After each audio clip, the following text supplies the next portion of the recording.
उस महिला को तब गहरा झटका लगा जब उसने देखा कि उसके पति द्वारा लंबे समय से आर्थिक मदद की जा रही एक गरीब लड़की गर्भवती हालत में उनके घर आ गई है। इतना ही नहीं, उस लड़की ने सबके सामने दावा किया कि पिछले 6 महीनों से वही आदमी उसकी देखभाल कर रहा है। तभी पति काम से घर लौटा। लड़की तुरंत घुटनों के बल बैठ गई और रोते हुए उससे अपने बच्चे को बचाने की भीख मांगने लगी। यह देखकर आदमी तुरंत उसे उठाने के लिए आगे बढ़ा। उसे अपनी पत्नी के प्रति जरा भी अपराध बोध नहीं था। उल्टा उसने सुझाव दिया कि वह लड़की उनके माता पिता की श्रद्धांजलि सभा में भी शामिल हो। महिला ने गुस्से में पूछा, यह मेरे माता पिता की श्रद्धांजलि सभा है, किसी रखैल को वहां आने की अनुमति क्यों दी जाए? लेकिन आदमी का अपना ही प्लान था। वह उस समारोह का इस्तेमाल करके लड़की को ऊंचे समाज में पहचान दिलाना चाहता था। महिला ने साफ इनकार कर दिया और कहा कि वह कभी भी किसी दूसरी औरत को अपने माता पिता की यादों का अपमान नहीं करने देगी। यह सुनकर आदमी लड़की को साथ लेकर चला गया। लेकिन कुछ ही देर बाद उसने फोन किया और सीधे कहा कि श्रद्धांजलि सभा रद्द कर दी जाए। यह सुनते ही महिला का दिल पूरी तरह टूट गया। उसी रात उसने एक दस्तावेज तैयार किया जिसमें आदमी को कंपनी के सीईओ पद से हटाने का प्रस्ताव था। उसके अधीनस्थ ने याद दिलाया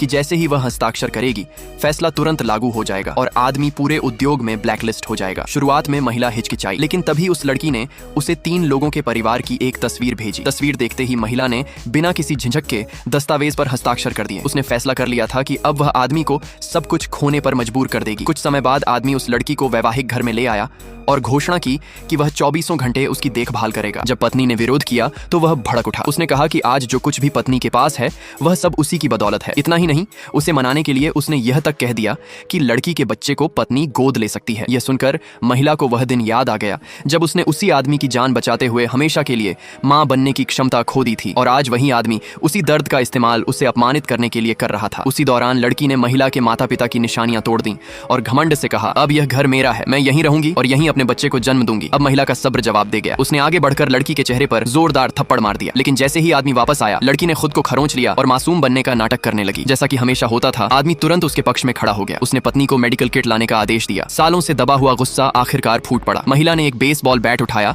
और लड़की पर वार करने दौड़ी, लेकिन आदमी ने लड़की को अपनी बाहों में छिपाकर बचा लिया। फिर लड़की ने झूठ बोला कि उसकी गर्भावस्था खतरे में है। यह सुनकर आदमी पूरी तरह बेकाबू हो गया। उसने महिला को जमीन पर धक्का दे दिया, यहाँ तक कि उसके हाथ में चाकू भी घोंप दिया। फिर आदेश दिया कि उसे 1 महीने तक कमरे में बंद रखा जाए और कोई इलाज न दिया जाए। उधर वह अक्सर लड़की को अस्पताल और महंगी पार्टियों में लेकर जाता रहा। महिला सब कुछ चुपचाप देखती रही, लेकिन उसके मन में एक बड़ा फैसला जन्म ले चुका था। वह उस तथाकथित खुशहाल परिवार के लिए एक ऐसा तोहफा तैयार कर रही थी जिसे वे कभी नहीं भूल पाएंगे। जल्द ही कंपनी का वार्षिक समारोह आ गया। विदेश में रहने वाले पति के माता पिता भी वहां पहुंचे। आदमी पूरे गर्व के साथ लड़की और बच्चे को समारोह में लेकर आया। फिर लड़की ने सबके सामने घोषणा कर दी कि बच्चा उसी आदमी का है। चारों ओर फुसफुसाहट और चर्चाएं शुरू हो गईं। आदमी ने पत्नी को चेतावनी दी, जब तक तुम लड़की और बच्चे को नुकसान नहीं पहुंचाओगी, मैं यह शादी जारी रखने को तैयार हूं। महिला शांत रही, लेकिन तभी लड़की ने उसका मजाक उड़ाते हुए कहा कि वह कभी मां नहीं बन सकती। अब महिला खुद को रोक नहीं पाई और उसे थप्पड़ मारने के लिए आगे बढ़ी, लेकिन